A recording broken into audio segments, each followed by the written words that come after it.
This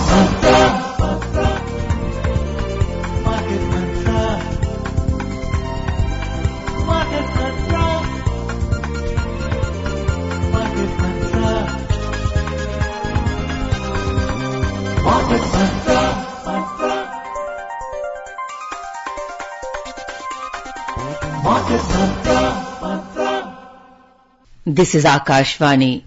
Good evening and welcome to this Sunday edition of Market Mantra, our program in which we give you a complete update on the economic news of the day. And today being Sunday, we'll also be taking calls from you, our listeners, on any queries that you may have on mutual funds and related matters. You can call us on 2331-4444, 2342-1050 and 2331-0464. I'm Gaura Dhamanlal and with me is my co-anchor in Hindi, Sparsh Saxena. धन्यवाद। नमस्कार। घड़ी का इशारा हो गया शाम 6:30 का और हम आपके पसंदीदा कार्यक्रम मार्केट मंत्र में आप सभी श्रोताओं का बहुत बहुत स्वागत और अभिनंदन करते हैं। जैसा कि आज रविवार है और हर रविवार की तरह आज भी हम म्यूचुअल फंड से जुड़े आपके सवालों के जवाब देंगे। सवाल पूछने के लिए आप हमें इन नंबर्स पर कॉल कर सकते हैं। नंबर्स हैं 2331-4444, 2342-1050 और 2331-0464। दिल्ली से बाहर के श्रोता इन नंबर्स पर कॉल करने से पहले एसटीडी कोड 011 यानी 011 लगाना ना भूलें। आज की खबरों पर चर्चा करने और आप सभी के प्रश्नों के उत्तर देने के लिए हमारे साथ स्टूडियो में मौजूद हैं म्यूचुअल फंड्स एक्सपर्ट आकार रस्तोगी। आकार जी, मार्केट मंत्र में आपका स्वागत है। धन्यवाद। और सबसे पहले अंग्रेजी में हेडलाइंस के साथ हैं Gaura धवनलाल। Thank you, Sparsh and Akar. Welcome to the program. Thank you. A quick look at the headlines. Indian markets to focus on RBI monetary policy meet and corporate earnings for Qs for next week. Foreign investors pump in over 57,000 crore rupees into the Indian equity markets in September. And Finance Minister Nirmala Sitharaman appreciates the World Bank's consideration of 27 out of the 30 recommendations on strengthening multilateral development banks. अगले सप्ताह RBI की मौद्रिक नीति बैठक और corporate आय करेंगे भारतीय बाजारों का रुख तय। सितंबर महीने तक विदेशी निवेशकों ने भारतीय इक्विटी बाजारों में किया लगभग 57,000 करोड़ रुपए से अधिक का निवेश।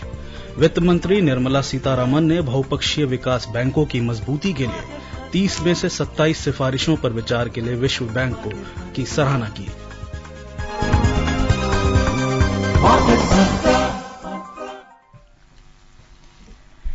The Indian markets will focus on the events like the RBI monetary policy meeting, corporate earnings, geopolitical tensions, and U.S. inflation to take cues for next week. The counting of votes on October 8th for both the Haryana and Jammu and Kashmir assembly elections will also be watched. The Indian markets were rattled by tensions in the Middle East, dragging the benchmark indices down nearly 4.5% for the week. The market was also worried due to the jump in oil prices. After a rise in Middle East tensions, the Sensex plunged 3,883 points to 81,688 and the Nifty declined 1,164 points to 25,015. After the higher than expected cut in interest rates, as well as a hint about more rate cuts going ahead by the U.S. Federal Reserve, all eyes will now be on the conclusion of the 3-day Monetary Policy Committee meeting of the Indian Central Bank on October 9th. The next key event to focus on would be the September quarter earnings season, starting next week with TCS, Avenue Supermarts and Areda. We welcome our first caller for today, Vikas from Kolkata. Vikas, please ask your question. Namaste, Market Mantra. Namaskar. SBI focus equity fund अगले 10 साल के लिए मैं invest करना चाहता हूँ, कैसा fund रहेगा? और SBI मल्टी कैप फंड 10 साल के लिए। नमस्ते। हाँ जी, देखिए, दोनों ही फंड्स आपके SBI फोकस्ड इक्विटी और SBI मल्टी कैप फंड दोनों ही एक अच्छे फंड है लॉन्ग टर्म के हिसाब से, जो कि आपने कहा 10 साल के लिए आप इन्वेस्ट करना चाहते हैं। दोनों ही फंड बढ़िया है। SBI एक जो ये AMC है, ये भी अच्छी AMC है, आप इसमें बेशक कंटिन्यू कर सकते हैं। बट मैं बस यही कहना चाहूंगा कि आप अपना जो भी है सारा पैसा केवल अगर इन्हीं 2 फंड में इन्वेस्ट कर रहे हैं तो फिर मैं कहूंगा कि थोड़ा सा जरूरत है कि आप डाइवर्सिफाई कर लीजिए उसको। एक फंड हाउस डाइवर्सिफिकेशन भी बहुत जरूरी होता है, क्योंकि अभी क्या हो रहा है, अगर आप और किसी एएमसी में इन्वेस्ट नहीं कर रहे, सारा का सारा पैसा यहीं पे कर रहे, तो आपका एसबीआई जो फंड हाउस है उनकी इन्वेस्टमेंट स्ट्रैटेजी पे पूरी तरीके से निर्भर है आपका पैसा। तो अगर कभी कहीं मान लीजिए कुछ ऐसा होता है कि उनका इन्वेस्टमेंट स्टाइल थोड़ा सा आउट ऑफ फेवर चले जाए, कुछ ऐसा हो जाए, तो वहीं अगर एक दूसरे किसी फंड हाउस का जो किसी दूसरे तरीके का इन्वेस्टमेंट स्ट्रैटेजी फॉलो करते हैं, उनका फंड आपके पोर्टफोलियो में होएगा, तो एक थोड़ा सा सही रहेगा, एक डाइवर्सिफिकेशन के हिसाब से सही रहेगा। जी। और हमारे साथ अगले कॉलर फरीदाबाद से प्रेम जुड़ चुके हैं। प्रेम जी, स्वागत है आपका मार्केट मंत्र में। प्लीज सवाल पूछिए अपना। नमस्कार सर। जी नमस्कार सर, मुझे ये पूछना है कि शेयर मार्केट और म्यूचुअल फंड में क्या अंतर है? शेयर मार्केट ज्यादा रिस्की होता है, नए कस्टमर को कहाँ जाना चाहिए? क्योंकि नए कस्टमर को जानकारी बिल्कुल नहीं होती। आपके प्रोग्राम को सुनते हैं तो थोड़ा सा पता चलता है कि इसके लिए हम क्या करें, शेयर मार्केट के लिए क्या करें, इसके लिए कोई एजेंट होते हैं या कहीं हमें बैंक होते हैं इसके लिए कोई जानकारी देने वाले, या वहां जाके हम उसको उनसे दे ले सकें? प्रेम जी, देखिए, जब हम लोग बात करते हैं शेयर मार्केट की, तो शेयर मार्केट बेसिकली एक जनरल टर्म है जो कि हम लोग कहते हैं स्टॉक एक्सचेंजेस के लिए। और यहाँ पे क्या होता है कि जो भी तरह तरह की अलग कंपनीज है, उनके स्टॉक्स यहाँ पे ट्रेड होते हैं, यहाँ पे खरीदे बेचे जाते हैं। और जब हम लोग बात करते हैं म्यूचुअल फंड्स की, तो म्यूचुअल फंड्स एक पूल्ड व्हीकल होता है जिसमें कि एक प्रोफेशनल फंड मैनेजर एक इन्वेस्टर के बिहाफ पे उसी शेयर मार्केट में से वो शेयर्स खरीदता बेचता है और एक पोर्टफोलियो मेंटेन करता है। तो अगर आप पूछ रहे हैं कि एक नए इन्वेस्टर के लिए क्या सही रहेगा, तो देखिए, मेरी सलाह ये रहेगी कि आप म्यूचुअल फंड्स के साथ जाइए। उसका कारण ये है कि जब भी आप शेयर्स में डायरेक्ट इन्वेस्ट करते हैं तो उसके लिए कुछ रिक्वायरमेंट्स होती है, जैसे कि एक आपका अलग तरीके का टेम्परामेंट होना चाहिए, एक स्किल्स होनी चाहिए। उसके लिए आपको अलग टाइम निकालना पड़ेगा इस जांच पड़ताल करने के लिए कि कौन सी कंपनी का शेयर सही रहेगा आपके लिए खरीदना, और कब खरीदना चाहिए, कब बेचना चाहिए। तो आमतौर पे इतना टाइम और इतने स्किल्स एक आम रिटेल इन्वेस्टर के पास थोड़ा मुश्किल होते हैं। तो वहीं पे म्यूचुअल फंड्स के लिए बेटर रहता है, क्योंकि वहां पे आपको केवल अपना पैसा इन्वेस्ट करना है, और जो एक प्रोफेशनल फंड मैनेजर है वो एक्सपेंस रेशियो के फॉर्म में एक थोड़ा सा पोर्शन बस खाली लेते हैं और आपके लिए सारे फैसले लेते हैं कि कब कौन से शेयर में इन्वेस्ट करना है, कब बेचना है। साथ ही में एक जो सबसे बड़ा बेनिफिट हो जाता है वो ये हो जाता है कि यहां पे आपको डाइवर्सिफिकेशन मिल जाती है एक बहुत ही छोटे से अमाउंट से। अगर आप डायरेक्टली शेयर मार्केट में इन्वेस्ट करेंगे तो एक वेल डाइवर्सिफाइड पोर्टफोलियो, यानी कि हमेशा कहते हैं कि आपने वो कहावत सुनेगी कि don't put all your eggs in one basket. तो आपको एक अलग अलग आपके पोर्टफोलियो में अलग अलग कंपनीज के स्टॉक्स होने चाहिए, केवल 2 या 3 या 1-2 नहीं होने चाहिए। तो उसके लिए अगर आप डायरेक्टली इन्वेस्ट करते हैं तो आपके पास ज्यादा बड़ी पूंजी होने की आवश्यकता होती है, वरना आसानी से नहीं हो पाता। तो म्यूचुअल फंड्स में लेकिन क्योंकि वो एक पूल्ड व्हीकल होता है, 500 रुपए से भी आप केवल उस डाइवर्सिफिकेशन का बेनिफिट ले सकते हैं। Welcoming from Delhi, Preetam. Preetam, welcome. Please ask your question. Hello, Preetam. Hello. हाँ, प्रीतम प्लीज अपना सवाल पूछिएगा। मैडम, मैं ये पता करना चाह रहा था कि जैसे इस टाइम पे दुनिया भर के ये युद्ध वगैरह चल रहे हैं, तो उस बीच में हमारी जो करेंसी है लगातार डाउन हो रही है। तो उसके लिए मतलब हमारे बताते रहे हैं कि अर्थव्यवस्था बहुत आगे जा रही है, जीडीपी बहुत आगे जा रही है, लेकिन हमारी करेंसी क्यों डाउन क्यों हो रही है? मैं सिर्फ ये पता करना चाह रहा था। जी देखिए प्रीतम जी, इस वक्त जैसे है थोड़ा सा जियोपॉलिटिकल टेंशन चल रही है। हो क्या रहा है कि ईरान और इजराइल में वॉर चल रहा है, और वहां पे जो इस वक्त सबसे बड़ी टेंशन है वो ये है कि जो ग्लोबल ऑयल सोर्स है वो डिस्ट्रॉय ना हो जाए। अगर वो डिस्ट्रॉय हो गया या एक किसी भी तरीके की वहां पे टेंशन हुई तो प्राइसेस इंक्रीज हो जाएंगे। और ऑयल इंडियन इकोनॉमी के और हर जगह बहुत ज्यादा यूज होता है, तो अगर उसी का प्राइस बढ़ जाएगा तो फिर वहां पे आपका जो एक इकोनॉमी है, इकोनॉमी के लिए बहुत अच्छा नहीं रहता है। इसलिए बीच बीच में थोड़ा सा गिरावट आ रही है, लेकिन अगर आपका होराइजन 5 साल से ज्यादा है तो आपको डरने की जरूरत नहीं है। बीच बीच में ऐसी चीजें होती रहती है और छोटे मोटे इसको ऐसे झटके लगते रहते हैं मार्केट में। आप लंबे समय के लिए बने रहिए, आपको फायदा ही होएगा। जी, और जयपुर से हमारे साथ जितेंद्र जुड़ चुके हैं। जितेंद्र जी, स्वागत है आपका मार्केट मंत्र में, प्लीज। हाँ सर, देखिए ऐसा है कि मैं 4-5 साल से तो सुन ही रहा हूँ मार्केट मंत्र, और मतलब मैं SIP नहीं कर पाता हूँ। ठीक है, मैं जब मार्केट डाउन होता है तो उसी समय ले लेता हूँ, लगभग हर एक महीना कर लेता हूँ। अब करना चाह रहा हूँ। तो जैसे आदित्य बिरला में मेरे शॉर्ट टर्म डेट फंड है और PSU इक्विटी फंड है, महिंद्रा मनुलाइफ में मल्टी कैप फंड है, और मोतीलाल में क्या नाम मिड कैप इंडेक्स 150 है और डिफेंस का। तो दो कोई बता दे कि जो हम मतलब SIP करें।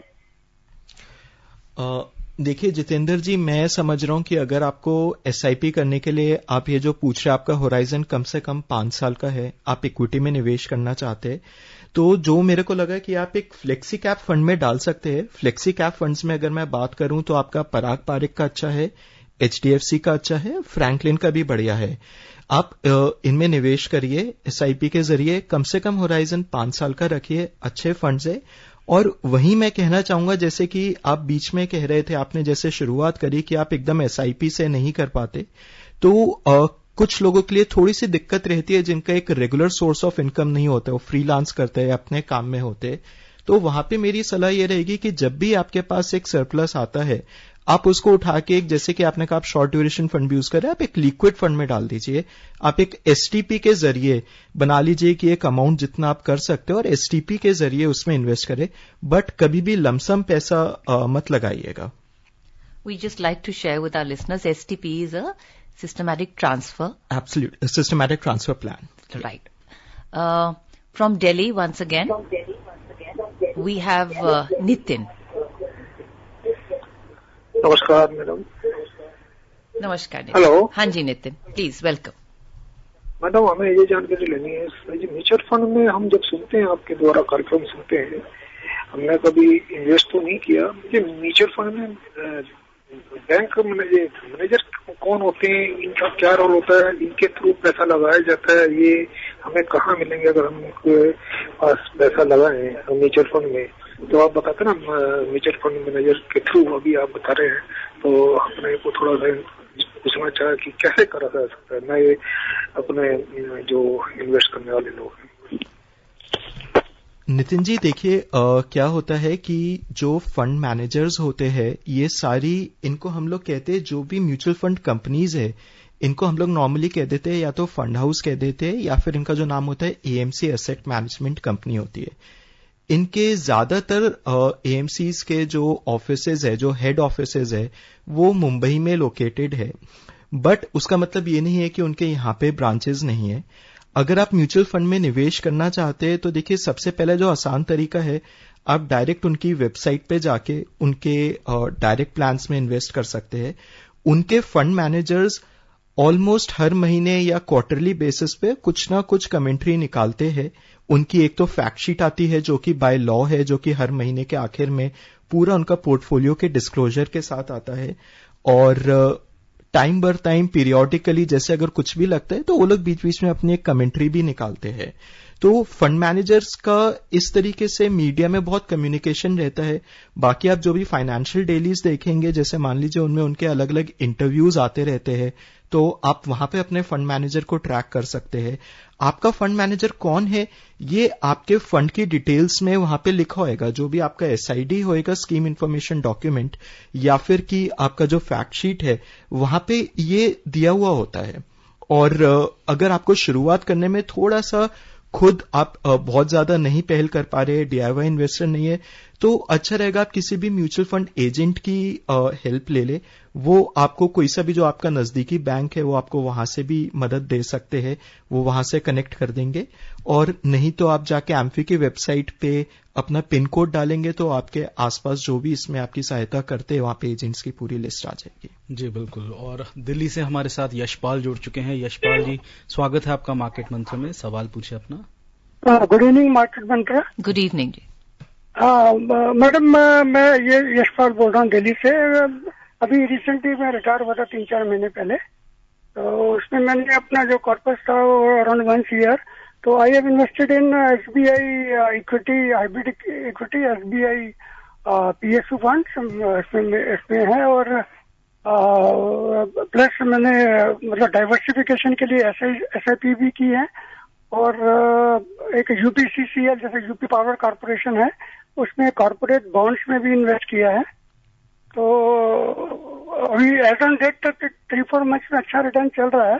तो आई जस्ट वांटेड कि मेरा पोर्टफोलियो इज ओके और should I go do some changes. SIPs मेरी 6-7 है, उसमें एचडीएफसी डिफेंस वाले में थोड़ा रिटर्न कम है, बाकी ऑल आर गोइंग ओके। आपके इसके अलावा और कोई इनकम सोर्स है या आप इस पे इनकम के लिए डिपेंडेंट है? मैं ये मानता हूं कि आपके पास अगर आपको जैसे इनकम इसमें से डिराइव भी करनी है तो देखिए पोस्ट रिटायरमेंट एक जो बहुत अहम चीज रहती है वो ये रहती है कि आप एक असेट एलोकेशन फॉलो करें जिसमें कि एटलीस्ट 1/3 पोर्शन आपके पोर्टफोलियो का इक्विटी में निवेश करा हुआ हो। आपने कहा कि आप एसबीआई इक्विटी हाइब्रिड में आपने निवेश किया तो वहां से आपको इक्विटी का पोर्शन मिल गया होगा, बट मेरे लिए यह कहना मुश्किल है कि वो भी आपके पोर्टफोलियो का कितना पोर्शन बना रहा है। जो बहुत जरूरी है वो ये है कि आप अपने पोर्टफोलियो का 1/3 हिस्सा हमेशा इक्विटी में निवेश करके रखें और एनुअल विड्रॉल जो एक होता है वो आप 5 से 6% से ज्यादा ना करें, क्योंकि देखिए अगर उससे ज्यादा करेंगे तो होगा क्या कि आपको अभी तो इनकम पूरी आपकी जितनी भी रिक्वायरमेंट है वो आपकी पूरी हो जाएगी, लेकिन जैसे जैसे साल आगे बढ़ेंगे, महंगाई बढ़ेगी, इन्फ्लेशन बढ़ेगी, तो फिर वो आपके लिए काफी नहीं रह पाएगी, क्योंकि हमारे को एक इन्फ्लेशन एडजस्टेड इनकम चाहिए। क्योंकि देखिए आपने खुद देखा होगा जैसे कि आज से 30 साल पहले जो दूध था वो बहुत ही सस्ता होता था, आज उसके मुकाबले बहुत महंगा हो गया। उसी हिसाब से देखिए आप अभी अभी जैसे रिटायर हुए तो आगे कम से कम 25, 30, 35 साल है जो कि हमको निकालने हैं, तो इस दूध की वैल्यू आज से 10 साल बाद और भी महंगी होगी। तो उस महंगाई के साथ बढ़ने के लिए जरूरी है कि हम लोग 2 चीजें करें। एक, अपना पोर्टफोलियो में एटलीस्ट 1/3 एलोकेशन इक्विटी का रखें और साथ ही में जो भी आपका एनुअल विड्रॉल है वो आप अभी से निश्चय कर ले कि चाहे कुछ हो जाए आप 5 to 6% ऑफ द पोर्टफोलियो से ज्यादा अपने नहीं निकालेंगे। Welcoming from Thane, a regular listener, Gurunath. Gurunath ji, welcome. Please ask your question. जी मैम नमस्ते। नमस्ते। हाँ जी सर को भी नमस्ते। नमस्कार। हाँ मैम, मुझे एक छोटा सा क्वेश्चन है मेरा, इसका एसबीआई के म्यूचुअल फंड के बारे में। तो इसमें सर ये देखा गया है कि वो अच्छा रिटर्न, मतलब परफॉर्म तो अच्छा हो रहा है, रिटर्न भी अच्छा इन्वेस्टर को मिला है। तो क्या सर ये मतलब इसमें कुछ इन्वेस्ट करना चाहिए, लॉन्ग टर्म के लिए करना चाहिए, शॉर्ट टर्म के? Thank you sir. एसबीआई की कौन सी स्कीम है? ठीक है, कोई नहीं गुरुनाथ जी, देखिए एसबीआई के कहीं सारे म्यूचुअल फंड स्कीम्स है और मैं समझ रहा हूं कि आप उसके इक्विटी के एक डाइवर्सिफाइड फंड में कर रहे होंगे। तो अभी देखिए आप लंबे समय के लिए बने रहिए।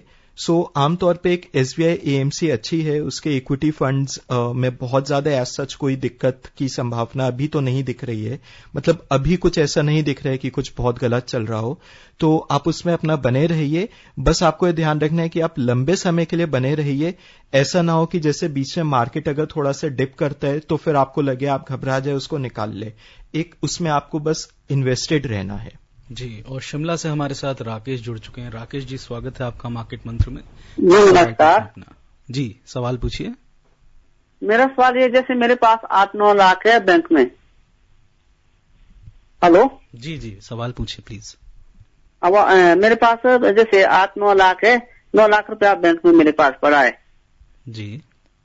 हेलो हाँ जी, हाँ जी, आगे बताएं। हाँ जी, तो मैं म्यूचुअल फंड में इसको मैं कैसे चलाऊं, क्योंकि मुझे इस स्कीम के बारे में पहली बार कॉल किया, मुझे पहली बार मुझे इसके बारे में जानकारी नहीं, और इसका मैं कैसे इस्तेमाल कर सकता हूँ? आपको ये पैसा कब चाहिए वापस? राकेश जी, देखिए आपको पैसा कब चाहिए उस पर पूरी की पूरी इन्वेस्टमेंट स्ट्रैटेजी डिपेंड करेगी। अभी आपने जैसे कहा कि बैंक में 8 से 9 लाख रुपए है। देखिए अगर तो आपको ये पैसा, मैं कहता हूं कि अगले 6-7 महीने या 1-8 साल में चाहिए तो आप उसको बैंक में पड़े रहने दे सकते हैं, कोई दिक्कत नहीं है उसमें।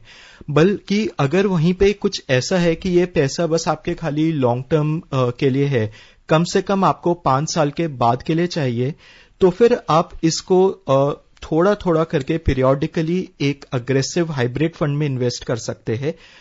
मेरा ये मानना है, जैसे कि आपने कहा आपने म्यूचुअल फंड के बारे में पहले बहुत ज्यादा कुछ नहीं सुना है, तो आपने कभी पहले इक्विटीज में भी इन्वेस्ट नहीं किया है। तो जो अग्रेसिव हाइब्रिड फंड है ये एक शुरुआती निवेशक के लिए, बिगनर के लिए बहुत ही सही रहता है। ये क्या करता है, ये आपका पैसा लगभग 70% आपका इक्विटीज में लगाता है और अंदाजन 25 से 30% आपका फिक्स्ड इनकम में लगता है। तो उससे होता है क्या है कि अगर बीच में कभी मार्केट में छोटे मोटे झटके आते हैं या बड़ा शार्प डिक्लाइन भी होता है, तो ये फंड्स भी गिरेंगे क्योंकि मार्केट लिंक्ड होते हैं, लेकिन एक प्योर इक्विटी फंड से कम गिरते हैं। तो एक शुरुआती निवेशक के लिए सही रहता है। तो अगर हम लोग बात करें कि कौन सा एक अग्रेसिव हाइब्रिड फंड सही रहेगा, तो वो रहेगा कि आईसीआईसीआई प्रू का एक अग्रेसिव हाइब्रिड फंड सही है, मिराई एसेट का भी सही है। बट इसमें मेरी आपसे ये रिक्वेस्ट रहेगी कि भले ही आपका पैसा 5 साल 7 साल 10 साल लंबे बाद के समय के लिए हो, एक मुश्त मत लगाइएगा। इसको आप कम से कम 1 से 1.5 साल में इक्वल इंस्टॉलमेंट्स में एसआईपी के जरिए इन्वेस्ट करिएगा। और बाकी थोड़ा सा अगर डिपेंड करता है कि पैसा आपके लिए कितना महत्वपूर्ण है, तो उस हिसाब से आप इसको बांट बांट के लगाइएगा। Right. So before we welcome Animesh from Noida, आप ये भी कह रहे हैं, जो हमारे कॉलर शिमला से थे, कि जो आपके पास 9 लाख पड़ा है उसको 3-4 किश्तों में बांट लीजिए। एक अच्छा हाइब्रिड फंड, अगर वो लिख लें, हाइब्रिड फंड पे जाएं, गूगल पे भी आपको अच्छे नाम मिल जाएंगे, अगर आप देख लें, और उसमें से किश्तों में इन्वेस्ट करें अगले 3 या 4 साल में, उनका क्वांटम उनको बांध के। हाँ जी, मैं कहूंगा कि कम से कम लगभग 1.5 से 2 साल के बीच में, और ऐसा नहीं मंथली एसआईपीज के जरिए जाइए, खाली 3-4 नहीं, monthly SIPs.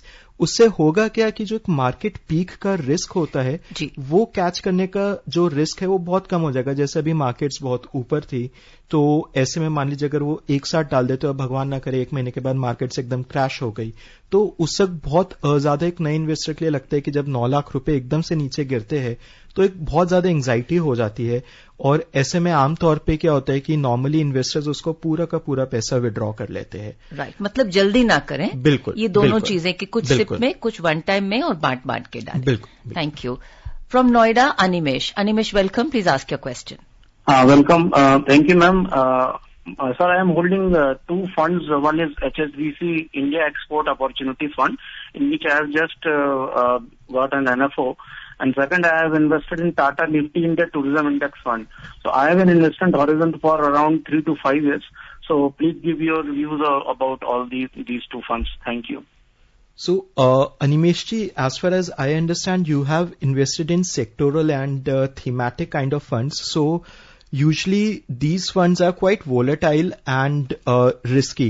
So the reason behind that is they invest in companies of a particular nature. As you said, Export Opportunities Fund. So it has a particular kind of theme.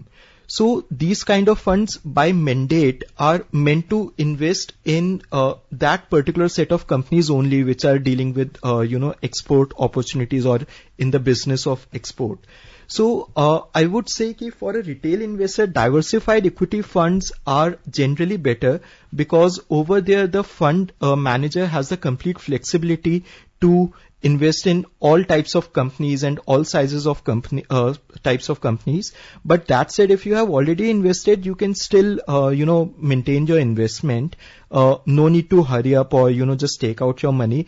Just stay invested for the long term, at least I would say like, being thematic or being thematic fund for 7 years or so.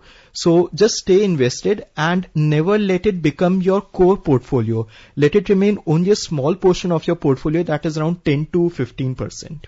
जी, इससे पहले अपने अगले collar की तरफ बढ़े, उससे पहले हम नजर डाल लेते हैं अपनी अगली खबर की ओर। सितंबर महीने तक विदेशी निवेशकों ने भारतीय इक्विटी बाजारों में लगभग 57,000 करोड़ रुपए से अधिक का निवेश किया। डिपॉजिटरी के आंकड़ों के अनुसार एफपीआई ने इक्विटी बाजार में 57,724 करोड़ रुपए का निवेश किया। यह इस वर्ष में किया गया अब तक का सर्वाधिक निवेश है। ऋण बाजारों में 1,299 करोड़ रुपए का निवेश किया गया, जिससे इस महीने में भारतीय पूंजी बाजारों में शुद्ध निवेश का आंकड़ा 59,023 करोड़ रुपए पहुंच गया है। यह निवेश भारतीय पूंजी बाजारों में लगातार 3 महीने के सकारात्मक निवेश के बाद किया गया। इस साल अब तक भारतीय पूंजी बाजारों में शुद्ध निवेश का आंकड़ा 1,08,000 करोड़ रुपए से अधिक हो गया है।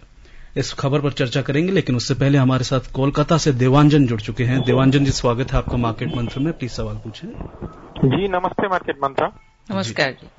SBI large cap equity fund regular plan growth मैं पिछले 6 साल में इन्वेस्ट कर रहा हूँ। मेरा इन्वेस्ट अमाउंट रहा 6 लाख प्लस और टोटल प्रॉफिट कुल मिला के ये 15 लाख हो गया।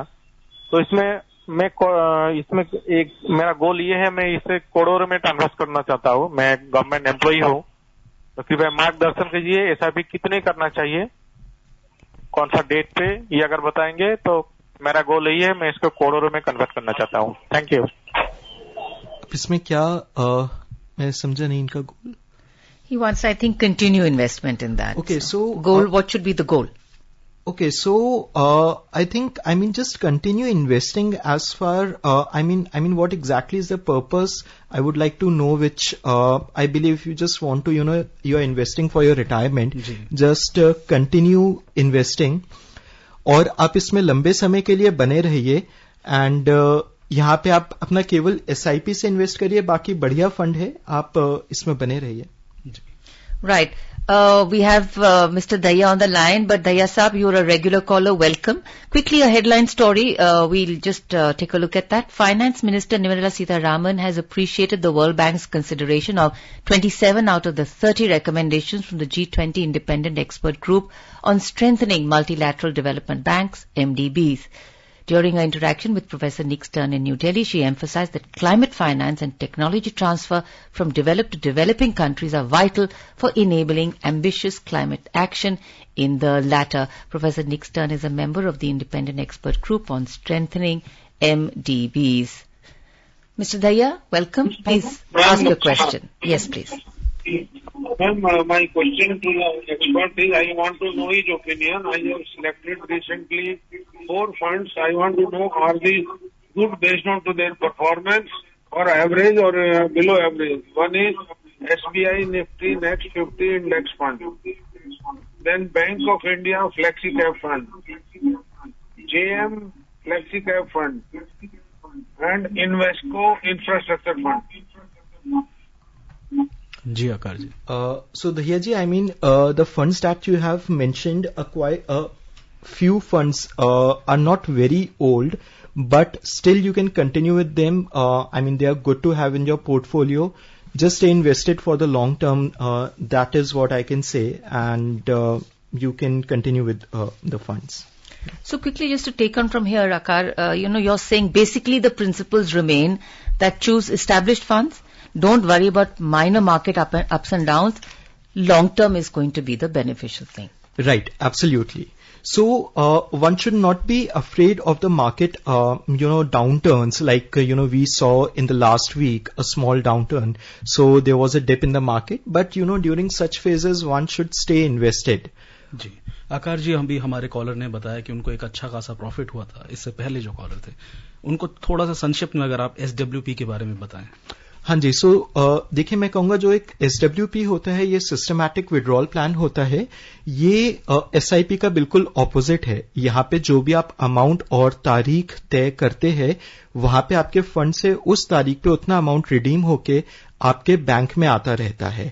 बट अगर जैसे कि यहाँ पे वो कह रहे थे कि उनको जैसे प्रॉफिट हुआ है, तो मैं ये उनको कहना चाहूंगा कि वो तभी आप विड्रॉ करिए अगर आपको पैसे अभी चाहिए, वरना मार्केट में बने रहे, अपना एक असेट एलोकेशन फॉलो करें।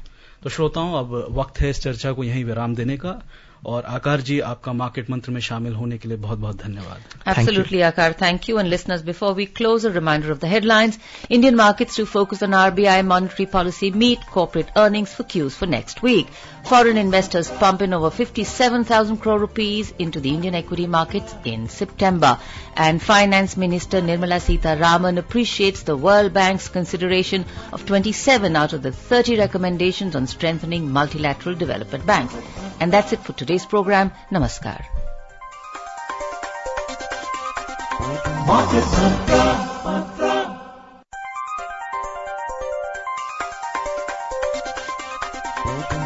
Mantra.